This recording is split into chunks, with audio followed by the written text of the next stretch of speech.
All right. Welcome back to the Draft Podcast, part of the Gem City Sports Podcast Network. I'm your host, Paul Adamczak, and if you're listening for the first time, where the hell have you been? And if you're a returning listener, many thanks. You are beautiful, talented, and have excellent taste in podcasts. All right. Pandering aside, let's get to today's episode because it's a big one. We're talking about Travis Hunter. You've seen him. You've heard about him.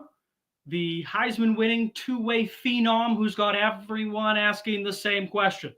What happens when he gets to the NFL? Is he a generational talent who can actually dominate both sides of the ball? Or is he eventually going to have to pick a lane? Today, we'll break that all down. We'll look at his strengths and weaknesses, both as a defensive back and as a wide receiver. Debate where he fits best in the pros. And we'll talk about his draft stock. Could he go number one overall? Could a team trade up to get him? And if so, which teams make the most sense? Spoiler alert, it's not the Jets. He was the nation's number one recruit in the class of 2022, a two-time player of the year in the state of Georgia, and we know they take football pretty seriously down there. A first-team All-American who made a splash in college football when he signed with Deion Sanders at Jackson State. Then, after transferring to Colorado to stay with his coach and quarterback, he became a two-way star.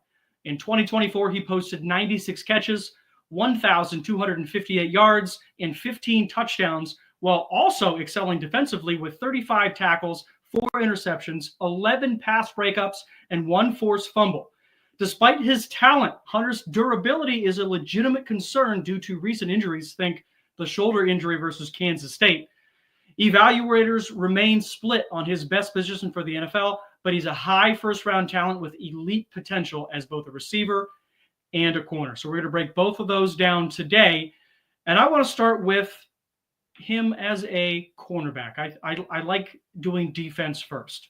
So let's start with his physical attributes. He's listed as, and I want to kind of caveat this. This is all before the NFL Combine. So this is like the college roster. They say he's 6'1", 185. He could be 5'11", 170. We'll find out here in a couple of weeks. So he's listed, we'll use this for now, 6'1", 185 pounds. He is 21 years old. He turns 22 on May 18th of this year. So a very, very young, optimal frame for a cornerback, maybe slightly lean for NFL standards. He could benefit from some additional muscle mass without obviously sacrificing that elite speed. But when you talk about Travis Hunter, you talk about athleticism.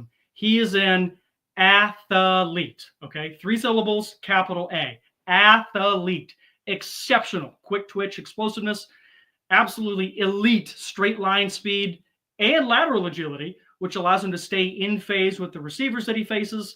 He's got fluid hips for smooth transitions in coverage, all right? So let's take a look at strengths for Travis Hunter as a cornerback, a defensive back, a tool on the defensive side of the ball.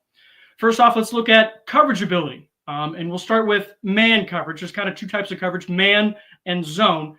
And when I want to evaluate a defensive back, the first thing I want to see is, can he play press man? That's one-on-one, in your face, mano-a-mano. Can he face the guy that's put across from him and take that guy one-on-one, not worrying about anything else in the defensive play? And this is actually where Travis Hunter is at his best. So an A+ as a press man, one-on-one corner. Fundamentally sound, physical, can turn and run, can mirror the wide receiver's release. These are all things that scouts want to see if you can play CB in the NFL, especially on the boundary. Obviously, elite ball skills for a cornerback. He tracks the ball extremely well. That's where it's coming down, finding where the ball is going to be at the height at which you can attack it, kind of utilizing your athleticism to track the ball and catch it at its highest height. And he understands route concepts from the defensive side of the ball. Zone coverage, the other type of coverage, also very good. He demonstrates instincts, football IQ, so it makes him just as dangerous in zone as he is in man. Just as effective, just as dangerous. Shows strong spatial awareness to track multiple receivers. So, he's on the outside. You got kind of a high-low. He knows who to hit, where, and why. And he does a really good job at reading quarterbacks effectively, and he's able to anticipate throws to disrupt timing. That's apparent in the 11 pass breakups. Remember, this guy was the number one corner at Colorado. So, like, if you're a quarterback and you're facing Travis Hunter, look, the easiest thing to do is just throw the other side of the field. So the ball is not coming his way that often. So 4 interceptions, 11 pass breakups. He's not seeing a whole lot of reps over the course of the year. That's incredible production for a guy as athletic as he is, as dangerous as he is. Number 2, strengths, ball skills. He tracks the ball like a wide receiver, obviously. Often out-competing receivers for contested catches at the point of catch. Something you see in the film over and over and over. Once again, when the ball goes in his general direction, he has a real knack for getting his hands on it. Natural hands for interceptions and pass breakups, as we mentioned. Another strength of his, high-level recognition of route concepts and offensive tendencies. This is big. It's not just about being able to mirror guys and hang with them in coverage. It really helps when you know where they're going and when they're going to get there and when the ball is supposed to arrive, as opposed to just kind of running around and guessing. He consistently is quick to diagnose plays, allowing him to jump routes and make those game-changing plays. Another strength, versatility. Not just a boundary corner. He's comfortable playing both boundary and slot cornerback positions. On ball, off ball. He's very good at all of the above. He can defend against various receiver archetypes. You're talking about speedsters. You're talking about physical guys. You're talking about possession receivers. He seems to exceed against everyone. He shows a willingness to engage in tackling. That's big. Willingness to engage in tackling, particularly in open field situations. Open field tackling is tough, and there are plenty of corners in the NFL rather, who tend to have the Olay approach to tackling, where it's, okay, I got you. Okay, get into a linebacker. Not so much with Travis Hunter. He is a physical guy. He likes to mix it up. He does not shy away from physical battles at the line of scrimmage. So a lot of positives as a defensive back. Let's take a look at some of the weaknesses that may be present. Physical development. I mentioned he's only 21 years old still, slightly undersized relative to some NFL receivers, may struggle against bigger, more physical targets. Just take a look at some of the guys just in the AFC North. Like, look at a guy like T. Higgins, 6'5", 230. I mean, he's got 4 inches and 45 pounds on a guy like Travis Hunter. Mano y mano, I mean, athlete to athlete, he can stick with them, but sometimes, especially in the NFL, the bigger dude is just able to win. So I'm going to say he needs to add functional strength to press effectively against physical wideouts. Number 2, in the weaknesses, tackling technique. He can be occasionally a bit over aggressive, which can lead to missed tackles. And something else, he needs to improve consistency and wrapping up and driving through opponents. This is actually one of the reasons he gets hurt so much, is that just head down, don't wrap up, just kind of like bullet train. Okay, here comes the guy. I'm going to try to throw all 185 of my pounds concentrated through the shoulder pad into this guy. And when you put your head down, especially at the NFL level, sometimes you're going to miss. So a little bit over aggressive sometimes, needs to just get his head up, wrap, and roll to the ground. Another weakness, sometimes route anticipation. Sometimes, and I can see how it happens, he relies a bit too much on his overall athleticism rather than anticipating receiver movements, leaving him susceptible to double moves. And this is huge, especially at the NFL level. At Jackson State, certainly, and most of the time, 99% of the time, at Colorado, he is the best athlete on the field, bar none. So for him to kind of get in the groove of leaning on, hey, I'm just the better athlete, it works. It works a lot of the time, but it's not going to work every time in the NFL, so it's something he's going to have to work on. And another weakness, the final one I have here for as a defensive back, run support. Okay, the effort is there, but engagement with blockers in the run game could improve. He can be neutralized by physical offensive linemen or tight ends in the box. Again, it's a size thing. It's a strength thing. 21 years old. He's got lots of time to improve. But as of right now, we're going to put it as a strike against him.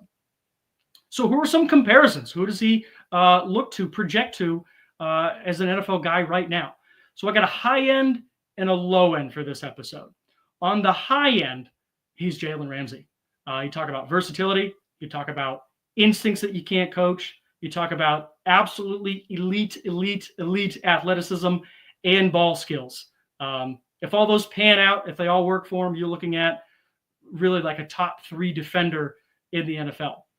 Low end projection, I have as Marcus Peters, a guy with high ball production, but occasionally can be a bit too aggressive and susceptible to the double moves and physical mismatches. So your low end is a guy who led the NFL in interceptions, I think 2 seasons of his career. So he's going to get his hands on the ball.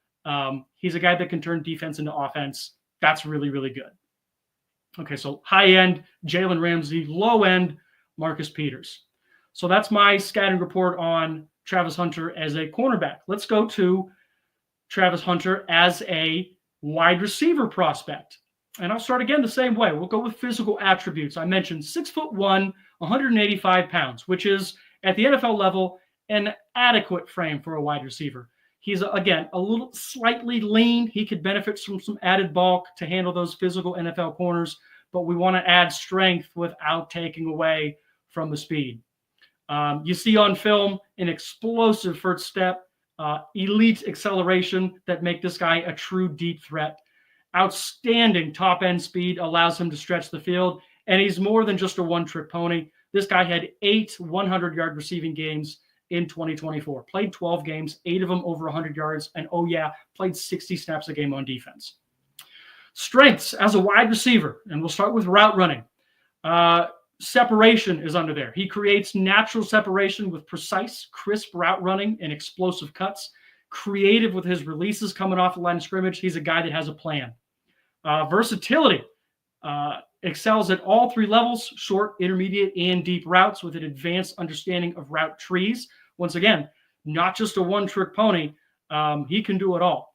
And he's deceptive. You can see it a little bit more, sometimes more than others, really when he's playing a cornerback that he respects. He uses subtle head fakes and elite body control to manipulate defenders. So not just a physical freak, he's good at playing the mental game as well. Number 2, under strengths, and this is a big one, ball skills, obviously. Tracks the ball effortlessly, even on poorly thrown passes. High point ability and excellent body control in contested situations. He does a great job of putting his body in between the ball and the on-ball defender. And you talk about hands, soft, reliable, minimal focus drops. He's not a guy that he's looking upfield and whatnot. He's going to catch the ball first and then do what he needs to do after the fact. Another strength, yards after catch. And when I was reading through scouting reports, this is something that really showed up with a lot of people. This guy is dangerous in the open field, truly different with the ball in his hands. And something that I really like that's kind of a rare trait for a guy coming in, again, 21 years old. He shows that he has a plan for run after catch. So he has this, use the word unicorn-like ability where his hands and body work in unison to both catch the ball and an uncanny ability to make the first defender miss. So he knows like where to place his body in relative to his hands so that the guy who's on him, he makes that guy miss. And then he's able to pick up some yards after he catches the ball, which makes him, truly a unicorn, man. Another strength as a wide receiver, football IQ. And this shows up a lot. He's able to leverage his experience as a cornerback to understand defensive schemes and exploit coverage weaknesses, especially in zone. He knows where the soft spots are. He knows what defense he's looking at. He knows where to get. He demonstrates strong spatial awareness and field positioning. And you want to talk about a real strength, versatility. He can line up on the inside, outside, thriving in either role. He is dynamic enough to serve as a full-time wide receiver or just as a gadget player in motion or like on-screen heavy plays. He's a guy that offenses can just say, hey, look, we're going to throw you the ball at the line of scrimmage, make something happen. He's the kind of guy that can do it. A lot of strengths as a wide receiver prospect. Let's look at some weaknesses. First of all, being physicality. Once again, I go back to lean build. He may struggle against physical, press-heavy NFL corners. Good at releases. He always had a plan in college, but once again, You get men in the NFL, and a man who's got 20, 30 pounds on you, and he's just going to stick his arm in your face. That defensive holding, that defensive pass interference, corners get a couple of yards where you can pretty much mug a guy, and it's completely legal. So he is going to need to improve his hand usage at the line of scrimmage to counter those jams. Number 2, in weaknesses, we're going to say consistency against elite competitions. At times, and this is sort of the same on defense, he relies on his athleticism rather than technique, which may not translate as cleanly against NFL defenders. Once again, 2-time player of the year in the state of Georgia as a high school guy, first-team All-American, Jackson State. He was playing against busboys, essentially, insurance sales agents. He was the most athletic guy. He didn't really have to use a whole lot of polish. He was just going to out-athlete you. I think in the NFL, splitting time between positions means he hasn't fully specialized as a wide receiver, which leaves room for refinement and nuanced areas like the release packages and sometimes like advanced route combinations. And third thing I'm going to put as a weakness as a receiver is his blocking. Same thing on defense with the tackling. The effort is present, but the lack of bulk limits his overall effectiveness.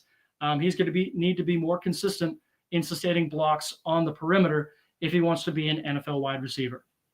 So a couple of comparisons. And again, I'll go high end and low end projection. On the high end, this is high praise. He's Justin Jefferson, a polished route runner, elite ball skills, yards after catch ability. High praise, but everything works out. He has that kind of ability. On the low end, I see Tyler Lockett, dynamic playmaker with versatility, less physical dominance because of his size. If he doesn't end up putting on 20 pounds in the NFL, going to make some plays, going to gain some separation. Something that Tyler Lockett has gotten really adept at doing is when he catches the ball over the middle of the field, he's not looking for run after catch. Catch, go down, slide, not take the punishment, live to fight another day. So on the high end, he's Justin Jefferson. On the low end, I see Tyler Lockett. Okay, so that's a wrap on scouting Travis Hunter. Here's where I land on him. Here's my breakdown, and I'm going to read this. An incredible athlete, a true unicorn in every sense of the word, not just a cornerback, not just a wide receiver. He's a playmaker, someone who can change a game on either side of the ball. But when it comes to the NFL, I think his best fit is at cornerback. It tends to be where two-way greats go on to succeed at the next level. Charles Woodson from Michigan, Champ Bailey from Georgia, a guy named Deion Sanders from Florida State. That's where he can make the biggest impact long-term, I suspect. He's got elite coverage skills, instincts, and the rare ability to turn defense into offense. And sure, I'd love to see him line up as a receiver in special packages or trick plays. That's where you can tap into his wide receiver abilities without stretching him too thin. Also has ability to play kick returner, punt returner, although I know you don't take a guy in the top 10 to kick return or punt return, unless you're the Miami Dolphins with Ted Ginn. Okay, that said, I don't think he's the best pure corner or best pure wide receiver in this draft class. What he is, though, is an athletic anomaly, someone so unique that he's absolutely deserving of a top 10 pick. But drafting him will take a team with a creative plan, the right coaching staff, and the willingness to maximize his talents without overloading him too early. So that's the scouting breakdown. Strengths and weaknesses as a corner, strengths and weaknesses as a wide receiver. Personally, I think he's a corner. So that's kind of where I came to when I wanted to think about fits, not only team-wise, but pick-wise. So where does he fit? I came up with a top 3. First up, the New York Giants at pick number 3. The Giants need a true game changer in the secondary, and Hunter fits that bill perfectly. His ability to excel in both press man and zone coverage would instantly transform a defense that's still finding its footing. Hunter would be a day one starter, supplanting Adoree Jackson or Deonte Banks. Add in his elite ball skills to the mix, and you've got a player who could redefine the Giants' defense. Plus, with Malik Neighbors on offense drawing a lot of coverage attention, he could be a sneaky good fit on that side of the ball in New York as well. So my number 1 fit, the New York Giants. I know a couple of Giants fans. You're welcome. Next up, fit number 2, I think the Jacksonville Jaguars at pick number 5. The Jags secondary could use some reinforcements. Multiple defensive backs hitting contract years. I think Andre Sisco is gone. And Ronald Darby is essentially limping into retirement sometime soon. Hunter's versatility make him an ideal building block for a team that's rebuilding, basically. Pairing Hunter with Trevor Lawrence's offensive firepower could elevate Jacksonville from a playoff hopeful to a legitimate contender in an increasingly tough AFC South. Okay, so Giants number 1, pick number 3. Jacksonville Jaguars, my second best fit at pick number 5. And finally, I'm going to go with the New Orleans Saints at pick number 9, should he last that far. The Saints are heading into a new era with a fresh coaching staff, and their secondary is in desperate need of a cornerstone. Marshawn Lattimore traded, and key contributors starting to age out. Travis Hunter could be the face of a rebuilt defense. Versatility will allow the Saints to remain competitive in a division that's seeing some changes at quarterback. His skill set aligns perfectly with any defensive philosophy the new coach brings, whether they're a man guy, a press guy, a zone guy, a back-off guy. He's the kind of player who can help establish a new identity for a team looking to turn the page. So to recap, New York Giants, Jacksonville Jaguars, New Orleans Saints, I think are all teams that could realistically make a play for Travis Hunter at the end of this upcoming April. Couple of things I wanted to do.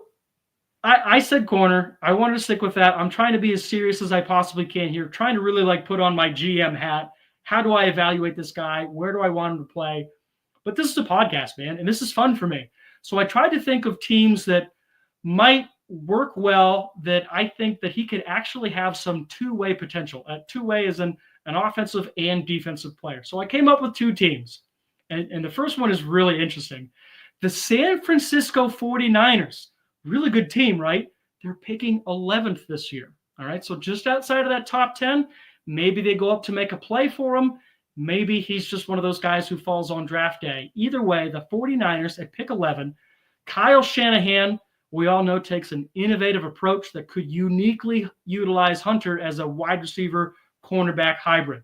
Whether it's creating matchup nightmares on offense or using him in key defensive situation, San Francisco's adaptability aligns perfectly with Hunter's rare skill set. And another one I think has some two-way potential. This is a pipe dream, but man, would I love to see it. The Detroit Lions at pick 28. Obviously, he's not going to fall to pick 28. This is something the Lions would have to trade up for, but we know Dan Campbell loves versatile, high motor players, and that's really what Travis Hunter is. High motor guy, high effort, a lot of versatility. Detroit's rising defense could benefit from a player who can lock down wide receiver 1 on the other side of the ball and occasionally mix it up as an offensive weapon. Simply put, Travis Hunter could be the guy that puts Detroit over the top in the NFC. Now, I want to hear from you. Is Travis Hunter the real deal? Do you think he could play both sides of the ball at the NFL level, or is that asking too much? Hit me up on Twitter at RufusP88 and let me know what you think. I'm always up for a good debate, and who knows, you might hear your take on future episodes. Next time on the Draft Podcast, we're heading into the trenches where games are won and lost. We'll spotlight the top offensive lineman prospects you need to know about. Who's the next cornerstone left tackle? Which road grader guards will anchor a run game? And could there be a sleeper center flying under the radar? Next week, your offensive line deep dive starts here. All right, that's it for me. I'll see you all Monday morning on the X Flag Sports Talk, 9 a.m. on 105.com. Thanks for tuning into the Draft Podcast. I'm Paul Adamsack, reminding you that in the NFL Draft, every once in a while, a unicorn shows up, and it's up to the league to figure out what to do with it. See you next time.